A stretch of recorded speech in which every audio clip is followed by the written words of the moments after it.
On a décidé d'embarquer tous les professionnels de cet hôpital, les patients, les visiteurs, dans la démarche de développement durable. C'est un besoin qui non seulement est ressenti partout et par tout le monde, par nos patients, mais également par les professionnels qui sont très demandeurs et qui sont de plus en plus partie prenante des initiatives qu'on porte. On a la satisfaction d'avoir fait quelque chose de bien pour la planète, pour l'environnement. On porte les choses parce qu'on sent que c'est à la fois utile et nécessaire.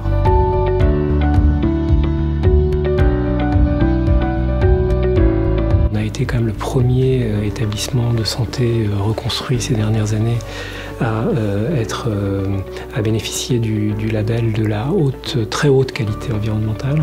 Ça n'était, j'allais dire, qu'un point de départ qui allait nous permettre de nous ouvrir à bien d'autres sujets. Au début, on a commencé par les thématiques classiques, trier les déchets, faire attention aux énergies, etc. Et très vite, on s'est étendu sur toutes les pratiques. Le social, par exemple, une ruche pour apporter du positif aux patients ou au personnel. On va aussi bien mettre des chèvres pour essayer de tondre les espaces verts et apporter du positif, que faire attention à nos dépenses énergétiques et donc faire des nouvelles modalités d'alimenter l'hôpital, par exemple ombrière. Notre chaudière bois permet d'être décorrélé des fluctuations du marché gaz, d'autant plus que le bois est produit en local. On replante des arbres, on fait une place d'accueil beaucoup plus sympathique pour les usagers, pour le personnel.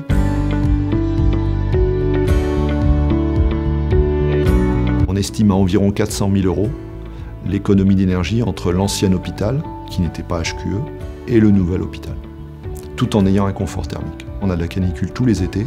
Tous les étés, il fait frais dans l'hôpital et on économise environ 70 000 € d'économie d'énergie en électricité. Sur les déchets, on estime à environ 20 à 30 000 € au minimum les économies d'énergie, les économies qu'on a fait, tout en ayant des filières vertueuses. C'est-à-dire que le papier, aujourd'hui, il part en papeterie et non pas en déchets ménagers. On a été récemment labellisé ISO 14001 et on doit être l'un des premiers établissements de santé de France à l'être. C'est une labellisation par un organisme certificateur, selon une norme internationale, mondialement reconnue, comme quoi on a un management environnemental de notre établissement de santé. Donc on préserve les ressources et on ne pollue pas. Aujourd'hui, c'est vrai qu'un personnel qui vient à l'hôpital de Carcassonne, il peut être fier de son hôpital sur cet aspect développement durable. Ça a coûté beaucoup plus cher de mettre nos restes de repas dans les ordures ménagères. Et on a trouvé une organisation logistique et un circuit. On les envoie en méthanisation. Avec ça, on fait de l'énergie. Bientôt, on aura du gaz pour alimenter notre chaudière gaz. Dans les restes de repas, on met en plus à part le pain. Et le pain nourrit des cochons de race locale dans le secteur. La valorisation des restes de repas nous a permis d'objectiver la qualité de la restauration, puisqu'on est passé de plus de 400 grammes de restes de repas par plateau patient à 200 grammes, donc on a divisé par 2.